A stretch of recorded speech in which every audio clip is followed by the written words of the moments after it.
Hola, bienvenidos. No he hablado de este tema todavía. Muchos de los que siguen el canal desde hace mucho tiempo, pues recordarán que en los primeros meses, si no el primer año y pico del canal, le dediqué mucho tiempo y conversé mucho sobre el tema de el encierro que vivimos, la dictadura sanitaria que se impuso en nuestro país y en otros países con situaciones similares, partiendo de un supuesto que todo esto era para salvar nuestras vidas.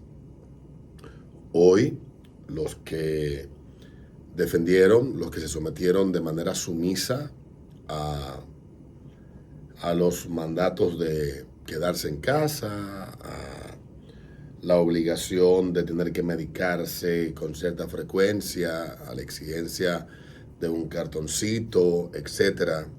El tiempo ha seguido su curso, ha pasado y ha permitido que las cosas se empiecen a comprender claramente.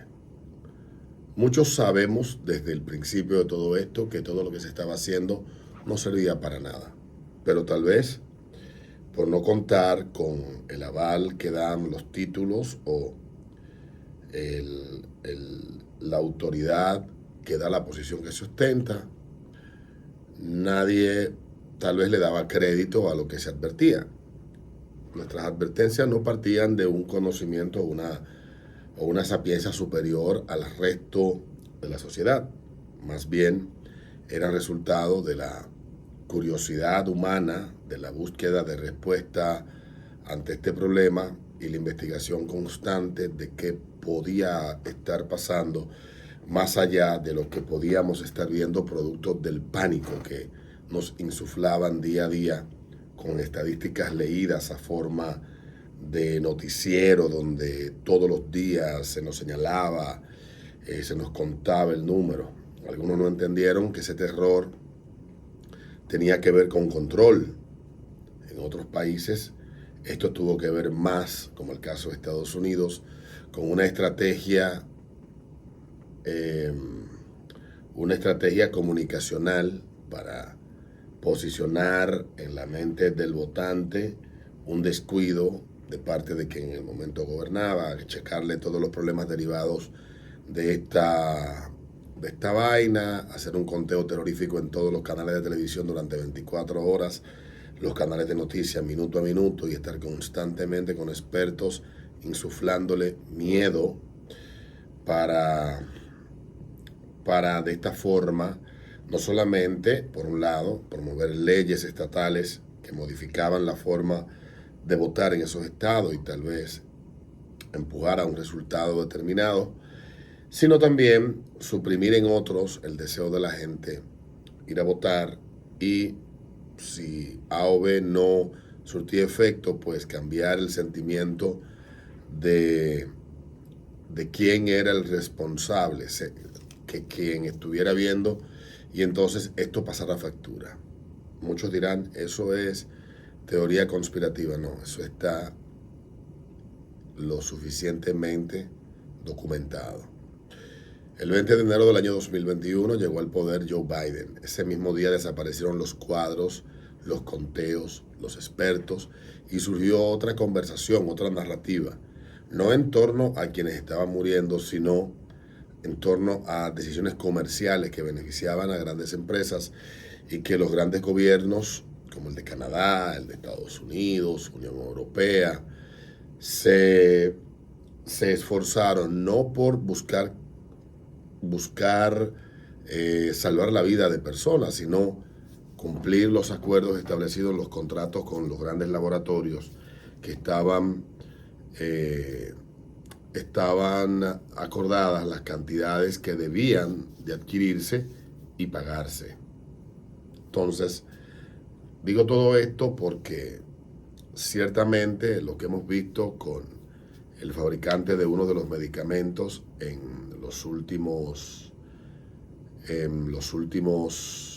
las últimas semanas, las demandas en Inglaterra y la decisión supuestamente comercial de este laboratorio de retirar su medicamento del mercado porque luego de la aplicación de más de 1.000 millones, dicen ellos, y de haber salvado millones de vidas, y por la aparición de nuevas cepas, ellos han decidido que comercialmente no tiene sentido, pero a mí no me hace sentido. Yo creo que la industria se ha dado cuenta que no hay forma que escapen de lo que va a llegar.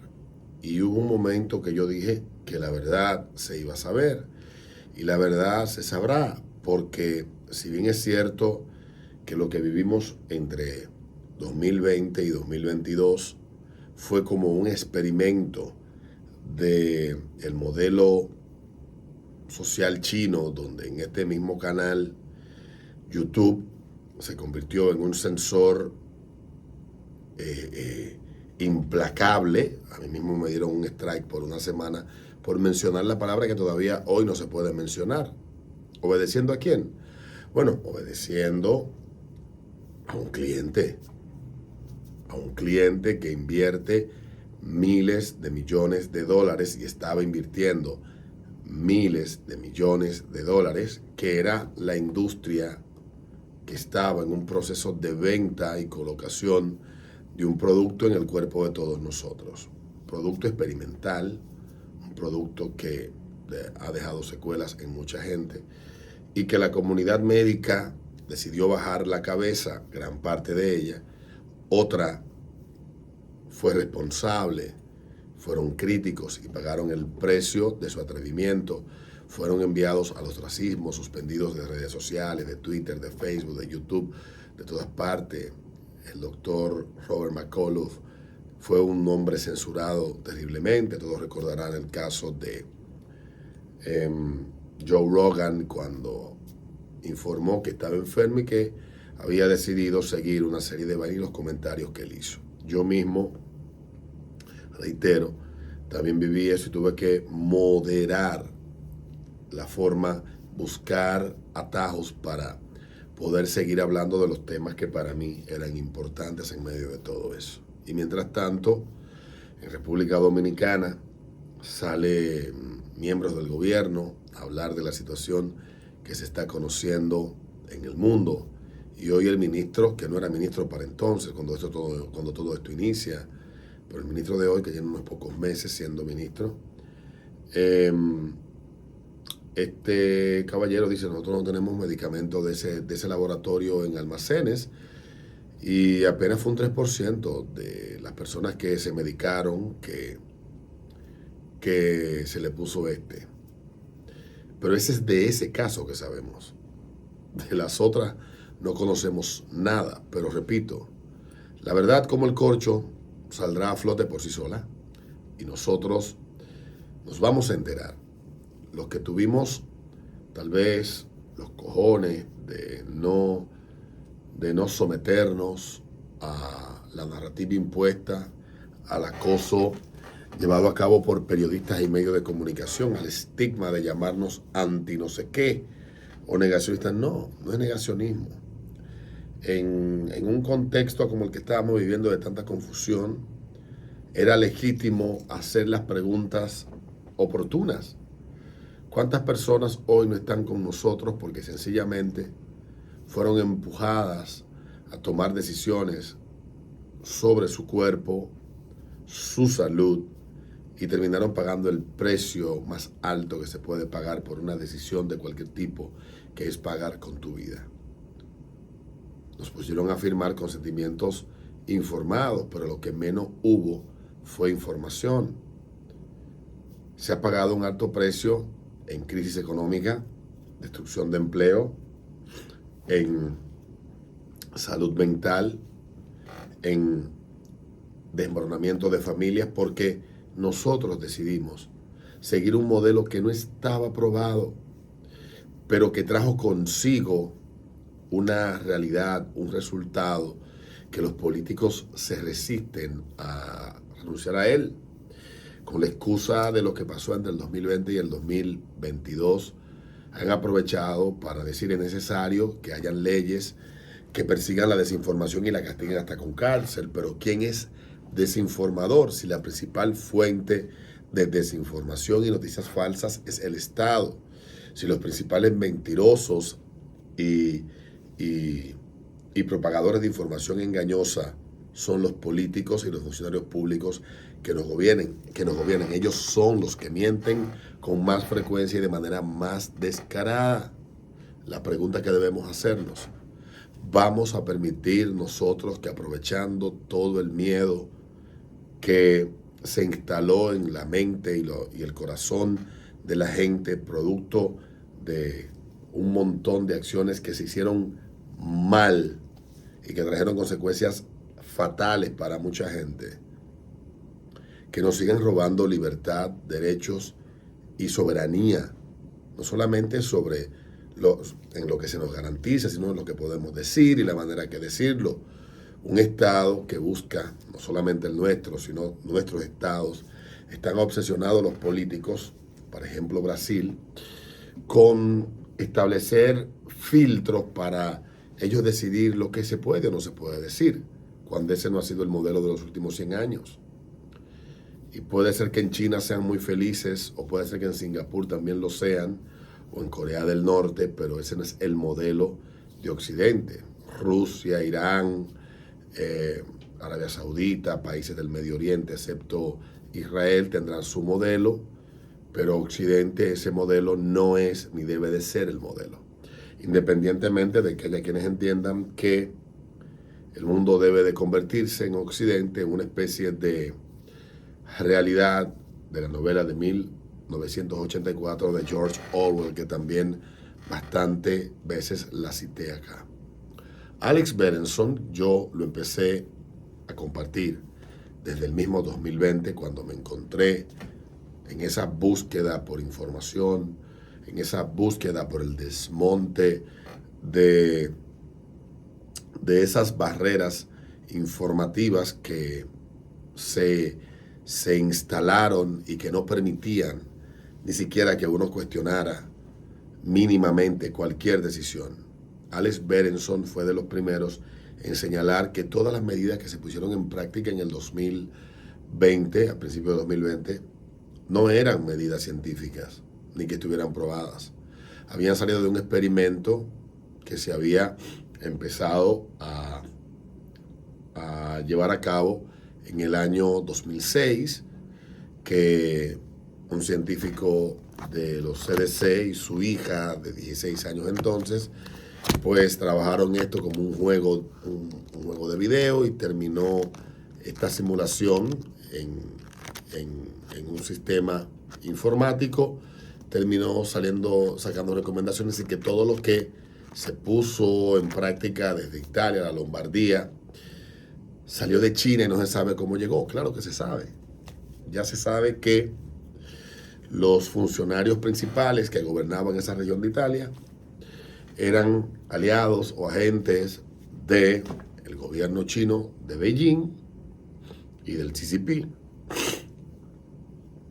Y que fueron estos los que en Italia aceptaron poner en práctica el modelo que se puso en práctica en la ciudad donde inició esto, en China. Porque la gente no sabe que China nunca cerró.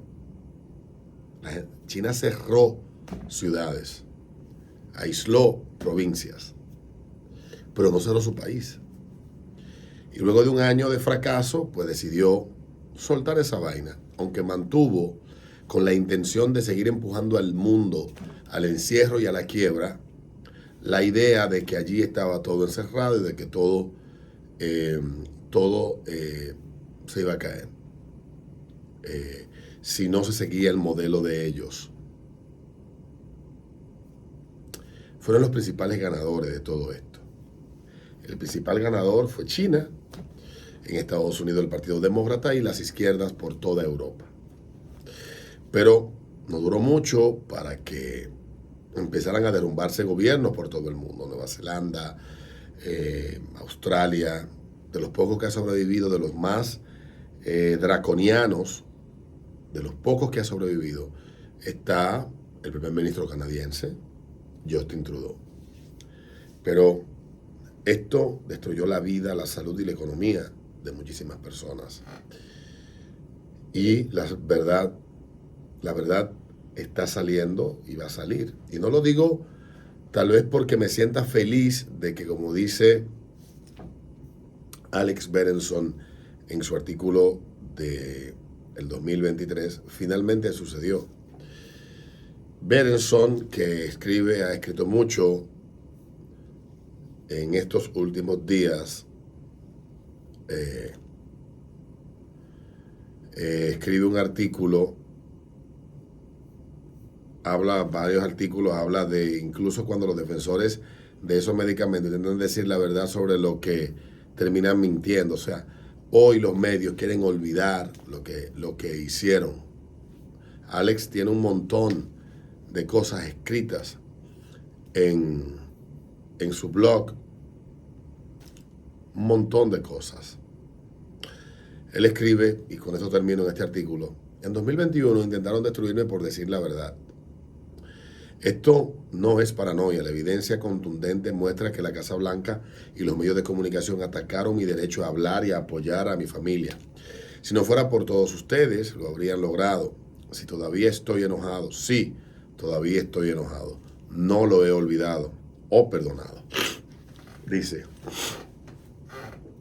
la semana pasada un comité del Congreso publicó un informe masivo que detalla cómo la administración Biden hizo desaparecer la primera enmienda la que garantiza la libertad de expresión en Estados Unidos, durante su fallida búsqueda de imponer estos medicamentos a todos los adultos estadounidenses. En julio, cuando estos medicamentos fallaron y las muertes por esta enfermedad aumentaron, la Casa Blanca atacó pública y privadamente a Facebook, tratando de hacer que la empresa de redes sociales más grande del mundo censurara a sus críticos. Los ejecutivos de Facebook estaban furiosos y preocupados por las implicaciones constitucionales de la presión que enfrentaban. Sí, una empresa privada demostró estar mucho más preocupada por la primera enmienda que los funcionarios del gobierno que juraron defenderla. En el centro de la campaña de presión, Andrew M. Slavitt, un operador demócrata e inversor en salud. Slavitt presionó a Facebook para que censurara tanto durante su periodo oficial como asesor principal del equipo de respuesta de Biden y la enfermedad, que terminó en junio de 2021, como después, cuando los documentos muestran que representó en secreto a la Casa Blanca en conversaciones con Nick Clegg, un alto ejecutivo de Facebook. Como saben, demandé a Slavitt junto a otros funcionarios del gobierno y 2 miembros de la junta directiva de Pfizer en un tribunal federal en Nueva York por su conspiración para obligar a Twitter a prohibirme hablar en esa red en 2021. Los nuevos documentos pueden desempeñar un papel crucial en mi caso Berenson versus Biden, porque muestra que Slavitt actuó en nombre del gobierno federal, no simplemente como un ciudadano privado en julio, incluso mientras continuaba su campaña contra mí. Más sobre esto más adelante. La administración Biden comenzó a presionar a las empresas de redes sociales para que censuraran poco después de asumir el cargo, pero la campaña se aceleró en julio cuando la Casa Blanca se dio cuenta de que los medicamentos estaban fallando y que rápidamente necesitarían impulsar una tercera medicación de refuerzo, así como mandatos obligando a las personas y negándole acceso a estas personas que habían descartado previamente. En julio 16 de 2021, el presidente Biden dijo que Facebook y otras empresas de redes sociales estaban matando gente al permitir críticas a esos medicamentos. En respuesta, Sheryl Sandberg, la entonces segunda ejecutiva mayor rango de Facebook, se quejó en una cadena de mensajes de texto con el fundador Mark Zuckerberg de que la Casa Blanca estaba culpando a la empresa por un virus que no pueden controlar.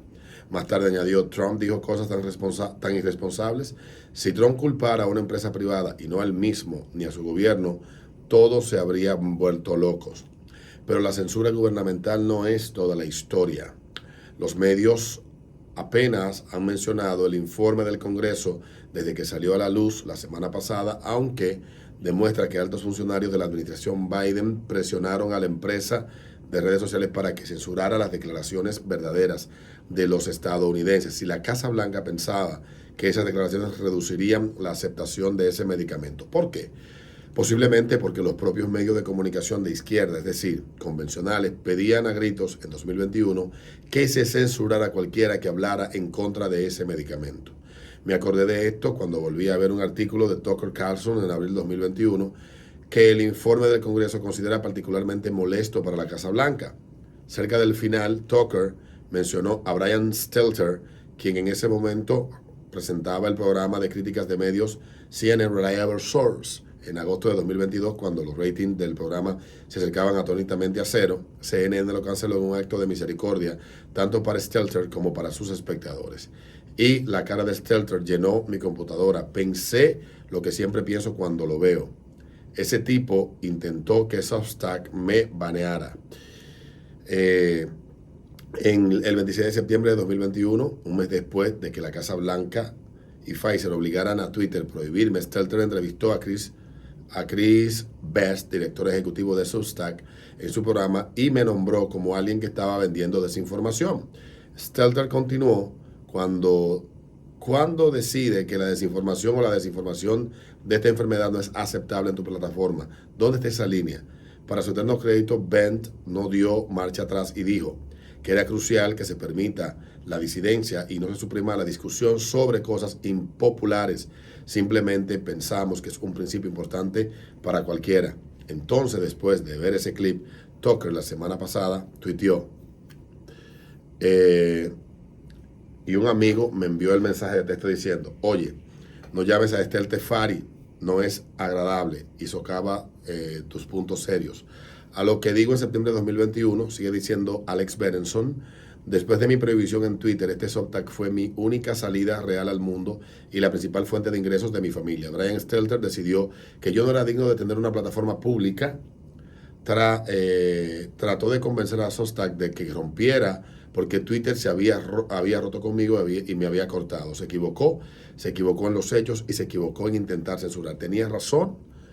Yo tenía razón sobre los medicamentos, tenía razón sobre la enfermedad y tenía razón en creer que la libertad de expresión, sobre la libertad de expresión. Esther te quería silenciarme y llevarme funcionalmente a la quiebra. Tú estuviste a mi lado y Substack estuvo a mi lado y juntos ganamos, pero estuvo cerca allá por el otoño 2021 y muchos de ustedes terminaron siendo atacados contra su voluntad para salvar su empleo o bajo una presión extraordinaria de amigos y familiares.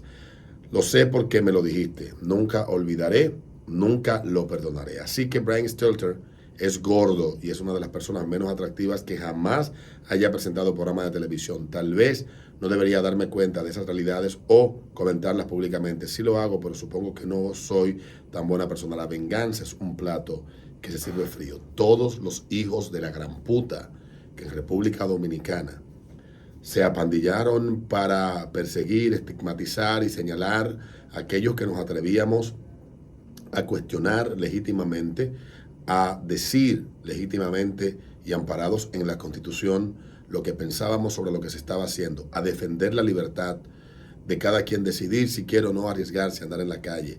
Aquellos que de manera sumisa decidieron aceptar que el Estado le tratara como niños, infantes de 5, 6, 7 meses que necesitaban una niñera que pusiera retenes en cada esquina. A todos esos hijos de la grandísima puta, perra puta que los parió, les tengo una información. La verdad se va a saber. La verdad se sabrá. Y ustedes tendrán que tragarse lo que nosotros tengamos que decirle en sus caras. Nos vemos en un próximo video.